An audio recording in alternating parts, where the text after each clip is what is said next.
Mitchell Hayes slammed the cargo bay door shut and wiped the sweat from his forehead. Another long shift at Frontier Station was finally coming to an end.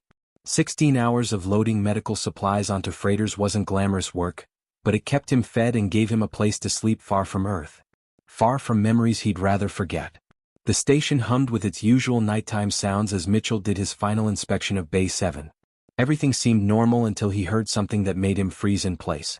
A soft scraping noise came from behind the nitrogen storage tanks in the corner. His first thought was rats. The station had problems with those sometimes. But this sound was different. Heavier. More deliberate. Mitchell grabbed his work light and moved slowly toward the tanks. Station security had strict rules about stowaways ever since smugglers had tried sneaking illegal Krillian spice through 6 months ago. If someone was hiding back there, he needed to report it immediately. What he found wasn't a smuggler. Huddled between 2 containers was a small dragon. She couldn't have been more than a few months old, about the size of a large dog. Her crimson scales were dull and dirty, covered in dust from the cargo hold. One of her wings hung at a strange angle like it had been injured and never healed properly. But what really caught Mitchell's attention were her eyes. They were ancient and intelligent, filled with a desperate fear that cut straight through him. This wasn't some dumb animal. This was a child who understood exactly how much danger she was in. "Hey there," Mitchell said quietly, crouching down to seem less threatening. "You're a long way from home, little one." The dragon hatchling opened her mouth like she wanted to make a sound. Her throat moved and her chest expanded with effort, but nothing came out. Just silence. She tried again with the same result, and Mitchell saw panic flash across her reptilian features. Everyone in the galaxy knew about dragons. They were one of the oldest and most powerful species in known space. Their language was famous for being incredibly complex, able to convey emotions and even share memories through sound alone. Dragons considered their voices sacred, a mark of their superiority over other species. A mute dragon was unheard of. Impossible. The hatchling tried once more to make a sound, then collapsed in exhaustion. Her eyes locked onto Mitchell's face with such desperate pleading that he felt his heart crack. 20 years ago, Mitchell had watched his daughter Lisa slowly die from a genetic disorder the doctors couldn't cure. He remembered how she'd looked at him in those final weeks, trying to communicate through the pain and medication, fighting so hard to tell him she loved him even when the words wouldn't come. He'd been completely powerless then, watching the light fade from his little girl's eyes while medical science failed her over and over again. He'd run after that. Taken the first cargo job that would put him on the other side of the galaxy, someplace where every corner didn't remind him of Lisa's laugh or the toys she'd left scattered around their apartment. Now here was another child, alone and terrified, unable to speak. Mitchell made his decision in about 2 seconds. "All right, kid. Let's get you somewhere safe before security does their rounds." He pulled off his work jacket and carefully wrapped it around the shaking dragon. She was surprisingly light, probably from malnutrition. As he lifted her, she pressed against his chest like she was trying to make herself as small as possible. Mitchell carried her through the dimly lit corridors of the station, taking the long route to avoid the main halls where other workers might see them. His quarters were in the older section where most of the long-term crew lived. Small rooms but private. He locked his door behind them and gently set the hatchling on his bunk. She immediately curled into a tight ball, watching him with those unervingly intelligent eyes. "Let me take a look at you," Mitchell said softly, reaching for his portable medical scanner. It was just a basic model meant for checking cargo for biological contamination, but it could give him some information about injuries. The hatchling stayed perfectly still as he ran the scanner over her throat. What the device showed him made his stomach turn cold. The scarring was extensive and deliberate. Someone had surgically damaged this dragon's vocal cords. This wasn't an accident or a birth defect. Someone had taken a knife to a child and destroyed her ability to speak on purpose. Mitchell sat back heavily on his desk chair, feeling sick. The hatchling watched him carefully, and he could see understanding in her eyes. She knew what had been done to her. She knew she was broken in a way her people couldn't accept. "Who did this to you?" Mitchell whispered. The dragon couldn't answer, of course. She just looked at him with those ancient, knowing eyes that seemed far too old for such a young creature. Mitchell ran his hand through his hair, thinking hard. Keeping her here was illegal and dangerous. If station management found out he was harboring a draconian youngling, they'd throw him in the brig and probably ship him back to Earth for trial. If the dragons found out he'd touched one of their children without permission, they'd likely do something much worse than imprison him. The smart thing would be to report this to security right now. Let them handle it. walk away and go back to his simple, quiet life hauling cargo and trying to forget. But when Mitchell looked at the small dragon curled up on his bunk, scared and alone and unable to cry out for help, he saw Lisa's face. He remembered holding her hand in that hospital room, wishing desperately for just one more chance to protect her, to save her, to be the father she deserved. "Don't worry," Mitchell said firmly, making a promise he knew might cost him everything. "Nobody's going to hurt you anymore. We'll figure this out somehow." The hatchling's eyes seemed to soften slightly. She uncurled just a bit and made a small gesture with one clawed hand, touching her chest and then pointing at Mitchell. It wasn't dragon language or human language. It was just a child trying to say thank you in the only way she could. Mitchell smiled despite the fear churning in his gut. "You're welcome, kid." Outside Frontier Station, hidden in the shadow of a massive asteroid 3,000 kilometers away, something moved in the darkness. A ship larger than 3 station modules combined adjusted its position slightly, its sensor arrays focused intently on one small cargo bay window. Inside that ship, a dragon the size of a building watched a monitor screen with unblinking eyes. Her crimson scales caught the dim light of the bridge displays. Her name was Verilith, and she was one of the most feared military commanders in Draconian space. She watched the human carry her daughter to safety. "Matriarch," her tactical officer said quietly. "Should we retrieve the young one now? We've finally located her." Verilith was silent for a long moment, her tail coiling and uncoiling with thought. "No. Not yet." "But Matriarch, the human is alone with—" "I said not yet." Verilith's voice carried the weight of absolute authority. "For 4 months I have searched for my daughter. 4 months of following cold trails and empty leads. Now I have found her and I will watch." The tactical officer shifted uncomfortably. "What are we watching for?" Verilith's eyes never left the screen showing Mitchell's quarters. "I want to see what this human does when he thinks no one is watching. I want to see if he is worthy of the chance he has been given." "Worthy of what, Matriarch?" "Worthy of my daughter's trust," Verilith said quietly. "And perhaps worthy of something more." The crew exchanged confused glances but said nothing more. They simply watched and waited, following their matriarch's orders as always. Inside his small quarters on Frontier Station, Mitchell Hayes had no idea that every move he made was being recorded and analyzed by the most powerful dragon in 3 sectors of space. He only knew that he had a scared kid who needed help, and he'd be damned if he'd let her down the way he'd failed his own daughter. He pulled a blanket over the sleeping hatchling and settled into his chair for a long night of figuring out what to do next. Outside his window, the stars gleamed cold and distant, keeping their secrets. 3 weeks had passed since Mitchell found the small dragon hiding in his cargo bay. He'd named her Spark because of her crimson scales and the way intelligence seemed to ignite behind her eyes whenever she figured something out. And she figured things out fast. Mitchell had started with the basics. He'd point to himself and say his name over and over. Then he'd point to her and say, "Spark," until she understood that this sound meant her. Water. Food. Door. Sleep. Simple words paired with simple gestures. By the end of the first week, Spark was using hand signals to tell him when she was hungry or thirsty. By the end of the second week, she was combining gestures to form basic ideas. When she wanted water, she'd point to the container and then to herself. When she was tired, she'd point to the bed and close her eyes. But it was the third week that really amazed Mitchell. He'd been sitting at his small desk, filling out cargo reports on his datapad, when Spark climbed up beside him and watched the screen intently. Her eyes tracked the letters as Mitchell typed, and he could practically see her mind working. "Want to learn?" Mitchell asked, not really expecting an answer. Spark tapped the datapad with one claw, then pointed to her own chest. Yes, she wanted to learn. Mitchell pulled up a simple text program and typed out the alphabet. Then he started drawing pictures next to each letter. A was for apple. B was for ball. C was for cat. Basic stuff he remembered teaching Lisa when she was little. Spark studied the screen for maybe 10 minutes, completely silent and focused. Then she reached out and touched the letter A. She looked at Mitchell, pointed to the apple drawing, and then mimicked taking a bite of something. "That's right," Mitchell said, feeling a surge of pride. "A for apple." Spark's whole body seemed to vibrate with excitement. She touched B next, and Mitchell showed her what a ball was by pulling up a video. She watched it bounce and immediately understood. Within 2 days, Spark could recognize the entire alphabet. Within a week, she was reading simple words. Mitchell would type water, and she'd go straight to the water dispenser. He'd type hungry, and she'd look at him expectantly, waiting for food. His friend Rachel from the maintenance crew had figured out his secret during week 2. She'd come by to drop off some extra ration packs and spotted Spark peeking out from under the bed. "Mitchell Hayes, have you lost your mind?" Rachel had hissed, checking the hallway to make sure no one else was around. "That's a dragon. A draconian youngling. Do you have any idea what they'll do to you if they find out?" "I know the risks," Mitchell had replied calmly. "But look at her, Rachel.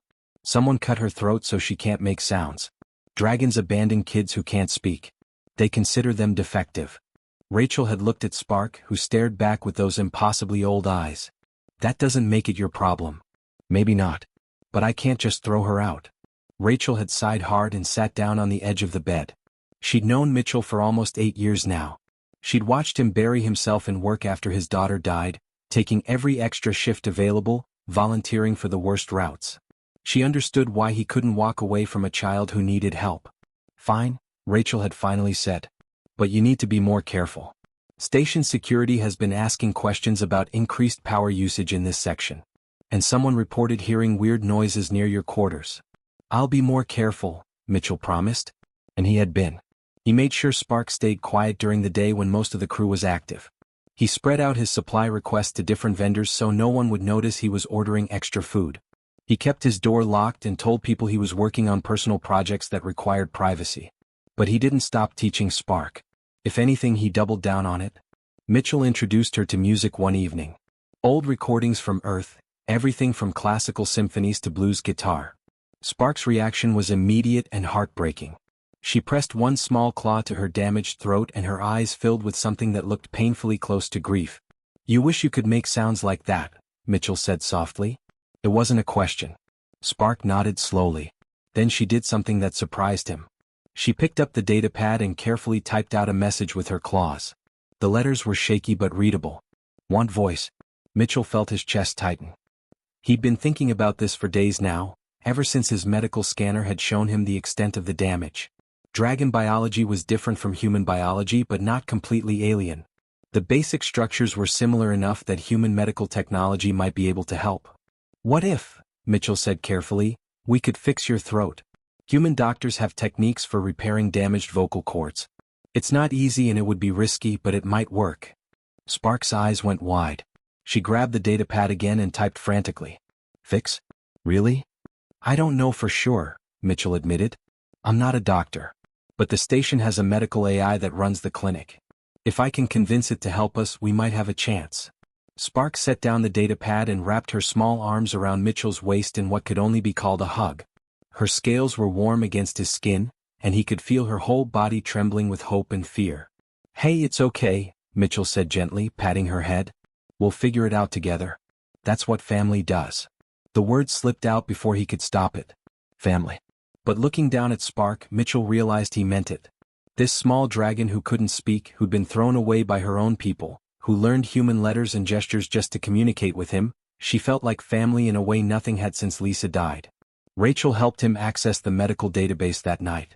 Mitchell spent hours reading about vocal cord reconstruction, tissue grafting, and neural repair.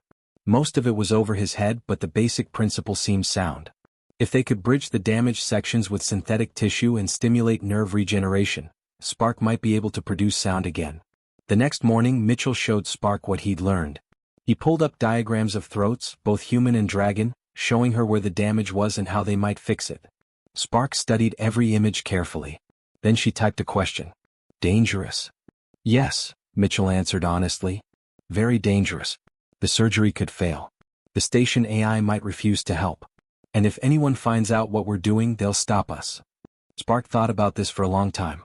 Finally, she typed one word. "Try." Mitchell smiled. "Then we'll try." What neither of them knew was that every conversation, every gesture, every typed word was being recorded. 3,000 kilometers away in the darkness of space, Matriarch Verilith watched through surveillance equipment that could track a dust particle from orbit. "The human is planning surgery," her medical officer reported. "Should we intervene now, Matriarch? The risk to the young one is significant." Verilith's tail moved in slow, thoughtful coils. "No. I want to see if he has the courage to follow through.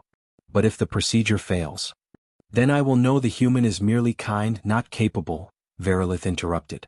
"But if he succeeds where our own medical experts said success was impossible, then I will know he is something far more valuable." Her second officer shifted uneasily. What could be more valuable than kindness, matriarch? Verilitha's eyes never left the screen showing Mitchell's quarters. Determination. The willingness to risk everything for someone who cannot repay you. The stubbornness to attempt the impossible simply because it is right. She watched Mitchell teach her daughter to read, watched him share his food and his space and his time without asking for anything in return. She watched him research medical procedures far beyond his expertise because he'd made a promise to a child who couldn't even speak. This human is either a fool or a hero, Verilith said quietly. Soon we will know which. Inside his quarters, Mitchell pulled Spark close as they studied surgical diagrams on his datapad.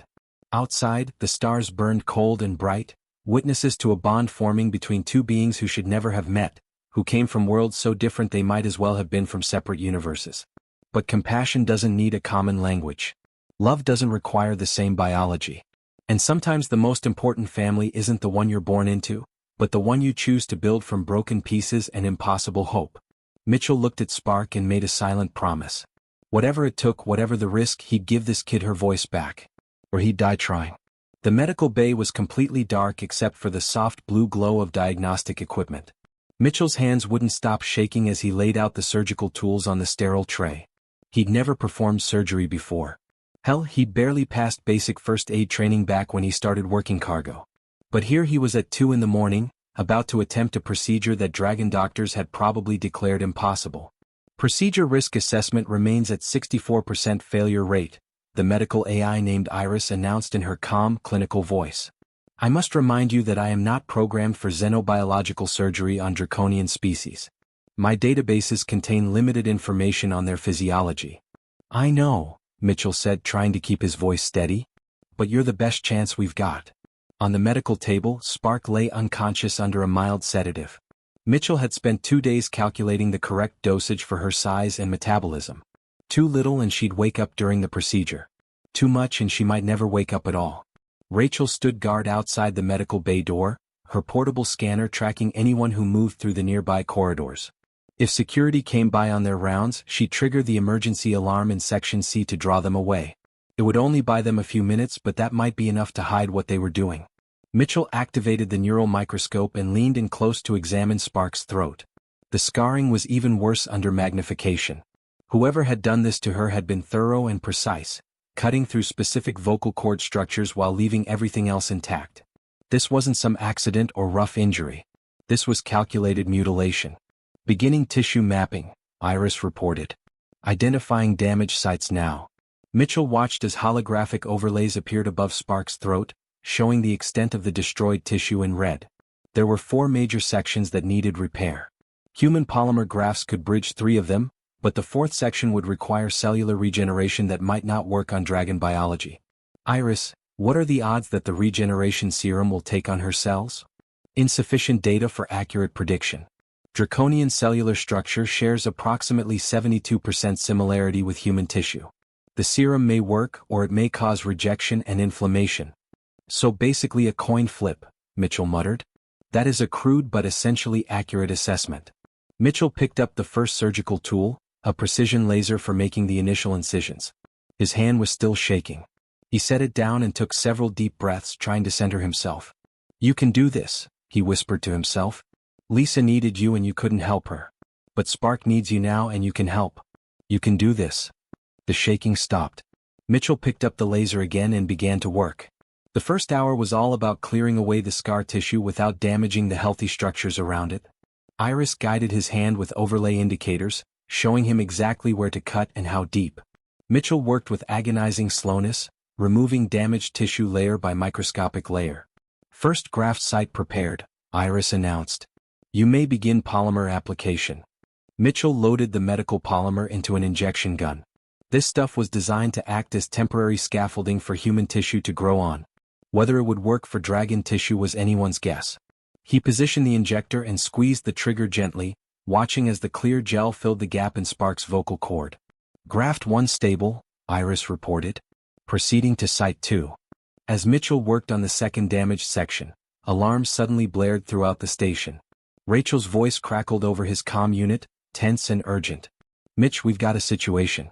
Multiple draconian warships just appeared on long-range sensors. Big ones. Military configuration. They're surrounding the station. Mitchell's heart nearly stopped, but his hands kept working. He couldn't stop now. Are they attacking? No, that's the weird part. They're just sitting there. Not hailing us, not demanding anything. Just waiting. How long do I have? No idea. Station Commander Phillips is losing his mind trying to figure out what they want. Security is on high alert. Then I keep working, Mitchell said firmly. If they're here for Spark, stopping now won't change anything. He heard Rachel sigh over the comm. You're either the bravest person I know or the stupidest. Probably both, Mitchell admitted, applying the second polymer graft. 3 hours into the surgery, Mitchell's back ached and his eyes burned from staring through the microscope. But he was making progress.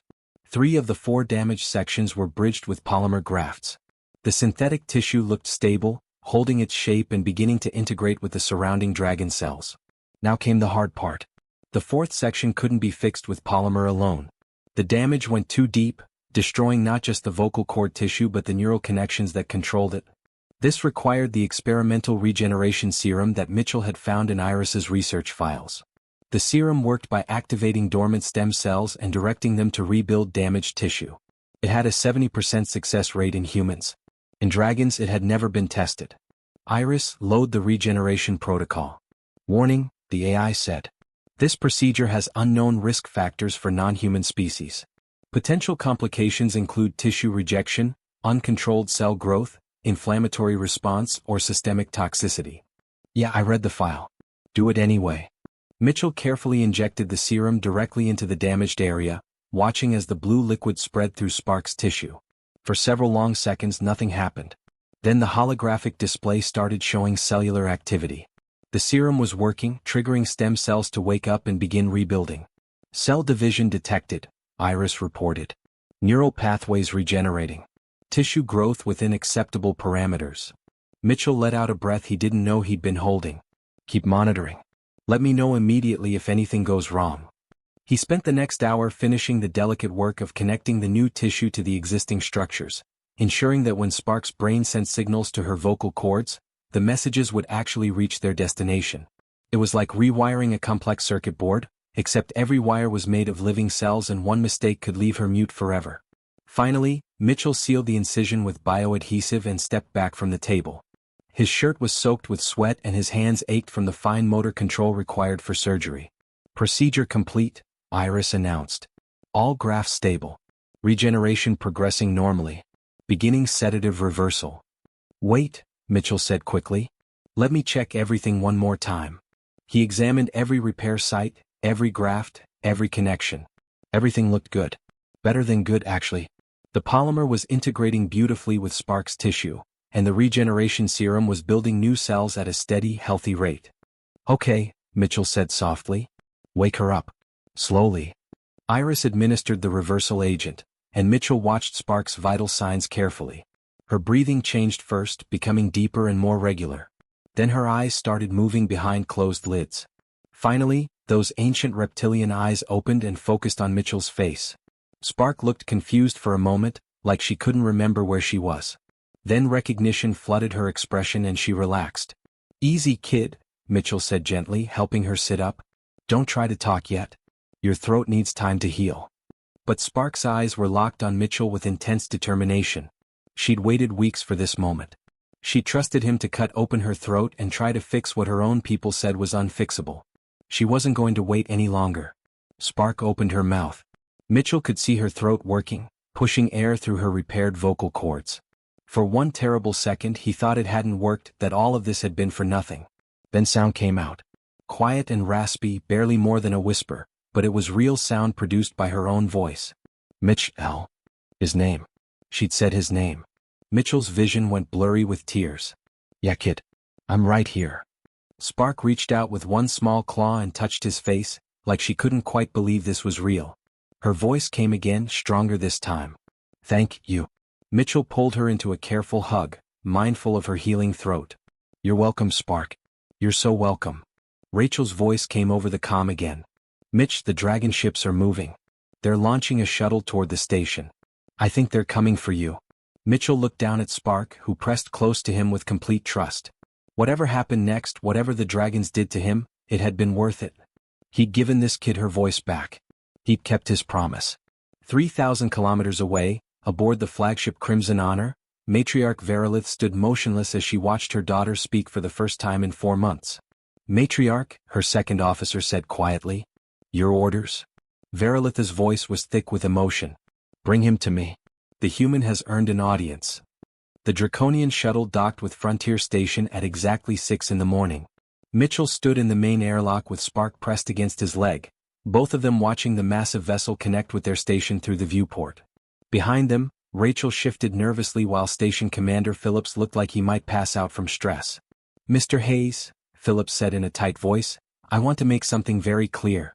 Whatever you've done, the station had no knowledge of it. You acted alone. Is that understood? Crystal clear, Commander, Mitchell replied flatly. He'd expected this. Nobody wanted to take responsibility when the dragons came calling. The airlock hissed open and 2 dragon guards stepped through. They were massive, each one easily 3 times Mitchell's size, with scales that looked like polished obsidian. Their eyes swept the area with cold efficiency before one of them spoke in heavily accented standard. Mitchell Hayes. You will come with us. Understood, Mitchell said calmly. He looked down at Spark. You should stay here with Rachel. You'll be safe. Spark's response was immediate and fierce. No. Her voice was still rough and quiet, but the determination in it was unmistakable. Spark, stay with Mitchell. One of the guards' eyes widened slightly. The young one speaks. This is unexpected. Yeah, well, she's full of surprises, Mitchell said. He looked at Rachel. If I don't come back. Don't talk like that, Rachel interrupted, her voice cracking. You're coming back. Mitchell gave her what he hoped was a reassuring smile, then followed the guards toward the shuttle. Spark walked beside him, her small clawed hand gripping his pants leg. The interior of the Dragon shuttle was unlike anything Mitchell had ever seen.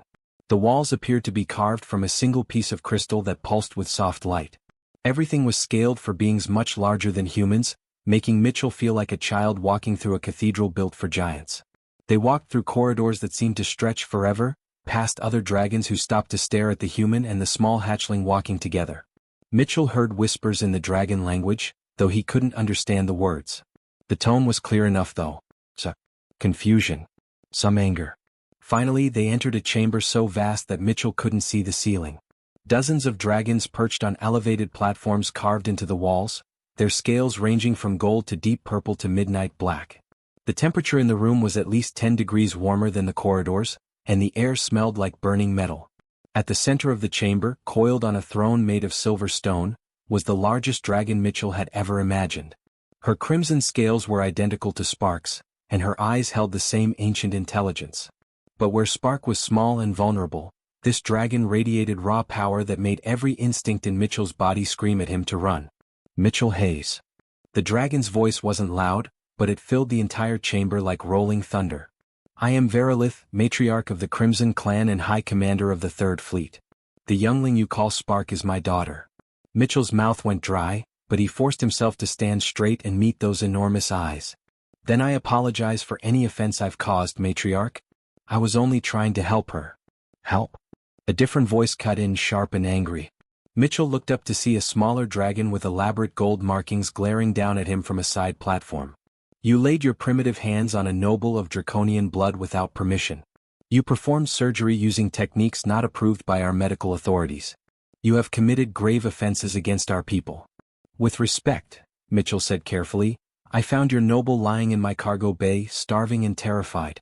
Someone had cut her throat to silence her. If that's how your people treat their children, then maybe your offenses are worse than mine. The chamber erupted. Dragons roared and hissed, their voices overlapping in a cacophony of outrage. The golden dragon looked ready to fly down and tear Mitchell apart. Silence. Verilith's command cut through the noise like a blade. Every dragon in the chamber immediately went quiet. She turned her full attention back to Mitchell, and he felt the weight of that gaze like physical pressure. You speak boldly for someone in your position, human. Do you understand what we could do to you? The punishment for touching a draconian youngling without permission is death. The punishment for performing unauthorized medical procedures is death. You have earned death twice over. Mitchell's heart hammered in his chest, but he didn't look away. If that's my punishment, then so be it. But I won't apologize for helping a child who needed me. Even though that child was not of your species? Even though helping her put you in danger?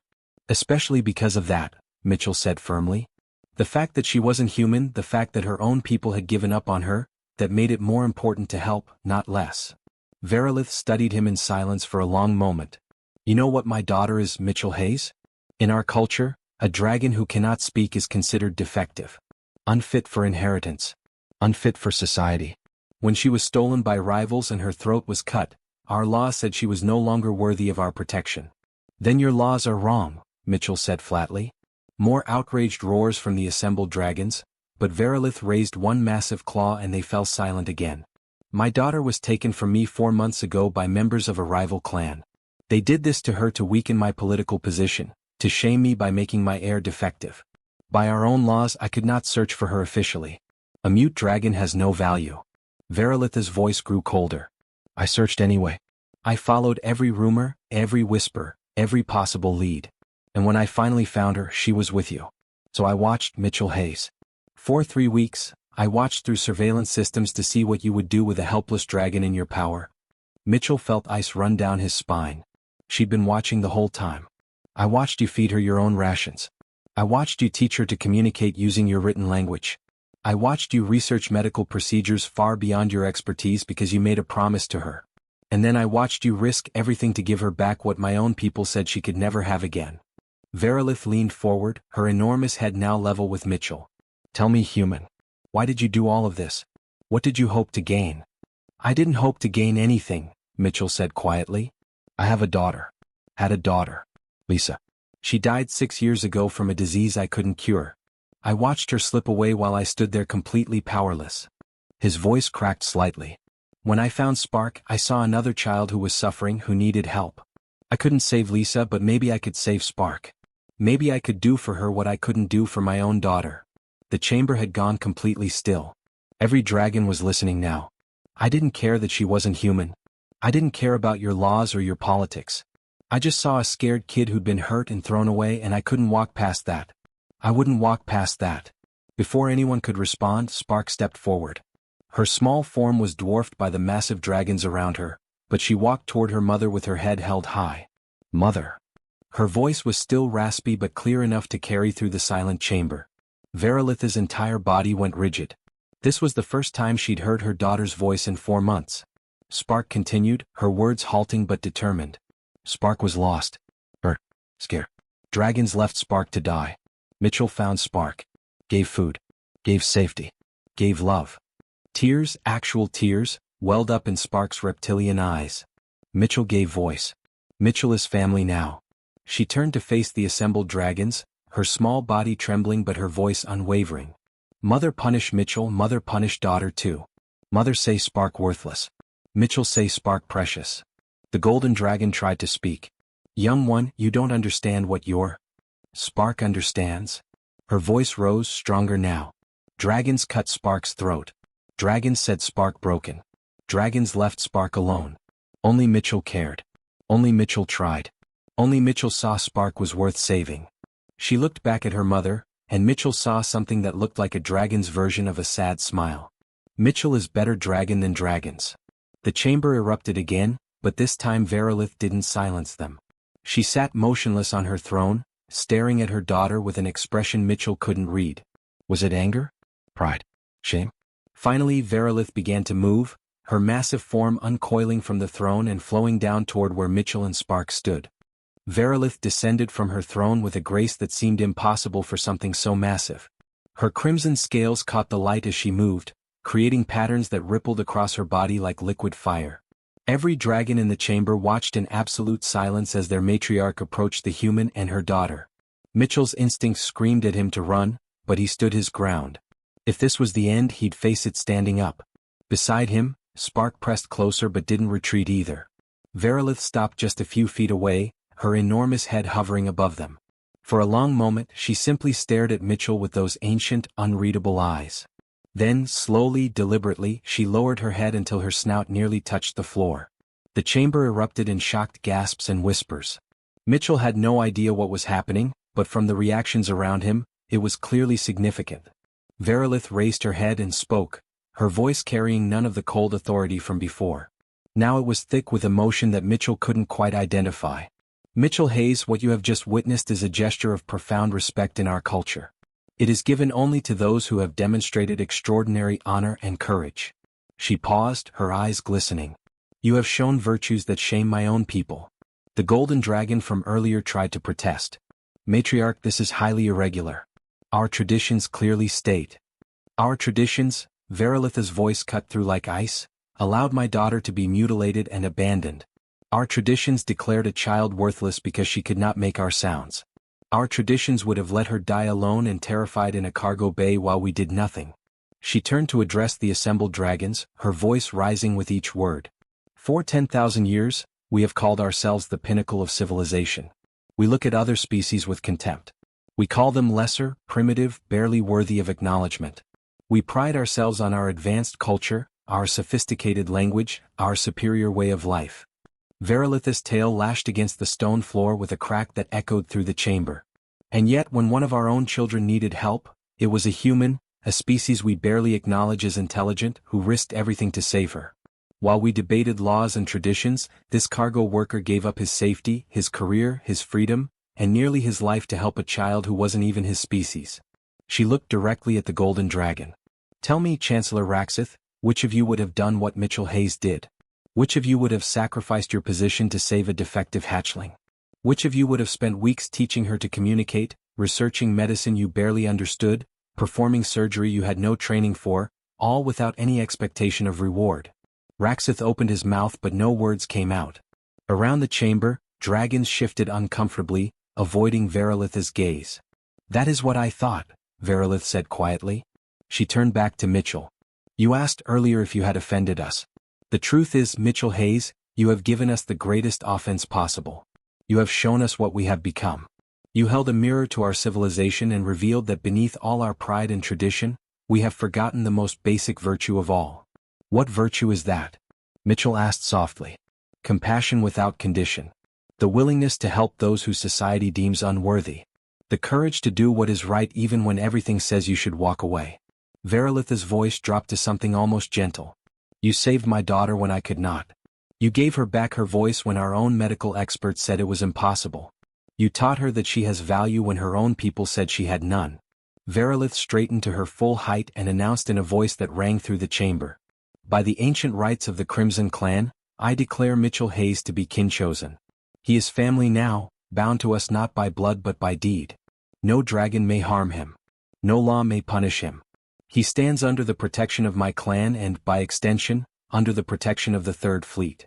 The political implications of that statement rippled through the chamber like an earthquake. Dragons whispered urgently to each other. The kin-chosen ritual hadn't been invoked in centuries. Furthermore, Verilith continued, I declare that humanity shall be recognized as a species of merit. Mitchell Hayes will serve as the first official liaison between his people and the Crimson Clan. And hear this well, all of you, any dragon who harms a child, any child of any species for any reason, will answer directly to me. Mitchell felt dizzy from the enormity of what was happening. He'd just been trying to help one kid, and somehow that had turned into changing galactic politics. Spark suddenly ran forward and wrapped her small arms around her mother's leg, the closest thing to a hug she could manage given the size difference. Mother, see now. Mitchell good. Mitchell family. Verilith gently curled her tail around her daughter, the dragon equivalent of returning the embrace. Yes, little flame. I see now. And I am ashamed that it took a human to teach me how to truly see. She looked at Mitchell again. I can offer you wealth beyond imagination. Position in my fleet. Power and status that most beings can only dream of. Name your price for what you have done. Mitchell shook his head. I don't want any of that, matriarch. I just want to know that Spark, that your daughter will be okay. That she'll be treated with the love and respect she deserves. She will, Verilith promised. But surely there is something I can give you in return. Mitchell thought for a moment. Actually, there is one thing. Let Spark visit me sometimes. And maybe, just maybe, consider that other species aren't as primitive as your people have always believed. We might not have your technology or your long lives, but we've got things worth learning too. A sound rumbled through Verilitha's chest that might have been laughter. You negotiate like a dragon, Mitchell Hayes? Very well. My daughter may visit you as often as she wishes. And I will establish new protocols for draconian human relations, starting with you as our first liaison. She paused, then added more quietly, You have taught me something today. Something I should have learned long ago. True strength is not found in power or tradition or the ability to dominate others. True strength is found in the courage to care for those society tells us aren't worth caring about. Spark ran back to Mitchell and hugged him tightly around the waist. Voice father, she said clearly, using the dragon term for someone who gives the gift of communication. Spark's voice father. Forever family.